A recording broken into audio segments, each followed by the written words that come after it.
became the objects he many sought after.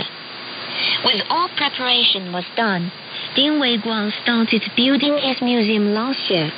He refurbished one of his warehouses at Dama War Village and turned it into the exhibition space.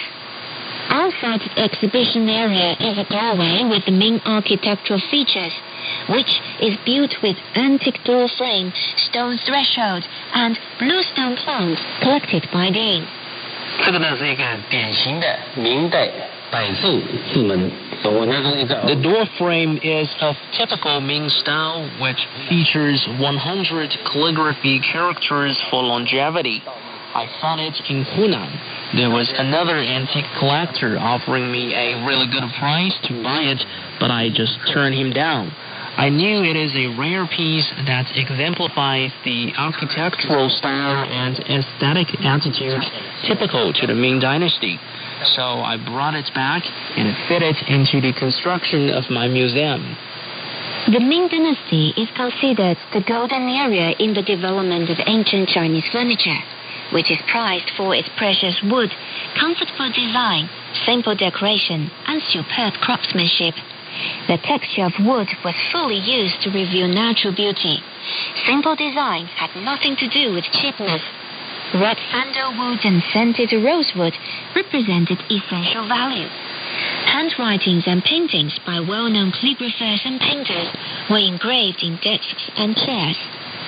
Simple structure and minimal decoration set off the natural beauty of the wood. This meaningful simplicity was achieved without sacrificing comfort.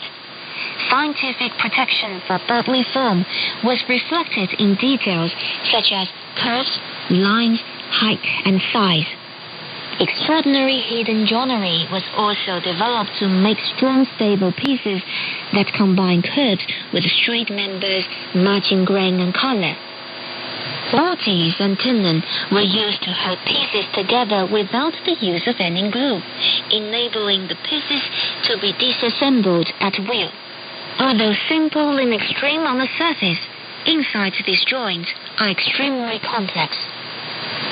Elaborate carvings and figured openwork became the fashion during the later Qing era.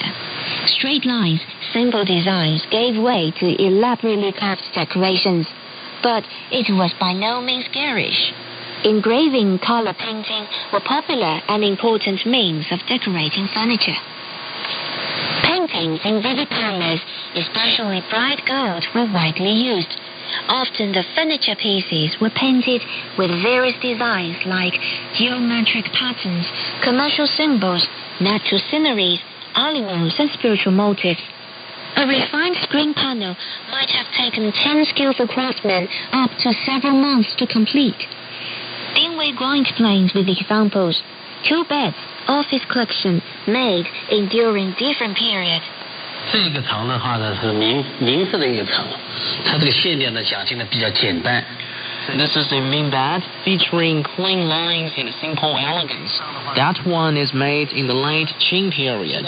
Apparently, it has more elaborate patterns, flamboyant colors, and inlaid designs. From these 2 beds, we can see the changes of aesthetic attitudes and cultural nuances between the 2 dynasties. Chinese traditional culture emphasizes the positive interplay between nature and human beings. Applying ideas from Chinese philosophy, craftsmen devoted their wisdom and passion to reflecting this golden rule in furniture. By showing these epitomes of ancient Chinese wisdom, Ding Weiguang hopes people will have better understanding about their cultural connotations and learn about our past from those ancient pieces. CRI's Yang Yang reporting.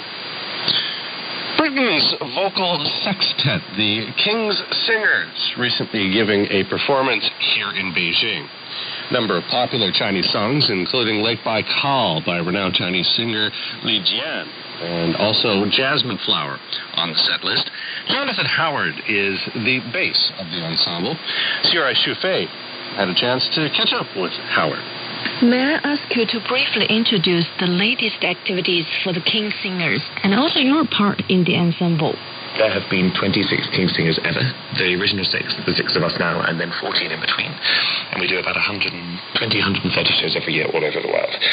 I'm the bass, which is the lowest voice part in the entire group. We have 2 countertenors, a tenor, 2 baritones, and a bass. I've been doing this job for 7 years. I absolutely love what I do, and I feel very, very privileged that we get to come to extraordinary places and to sing with extraordinary festivals like the Beijing Music Festival. Yes, as I said, I'm the bass. I was born in London. I've grown up in England my whole life. I went to university in Oxford, actually, not in Cambridge.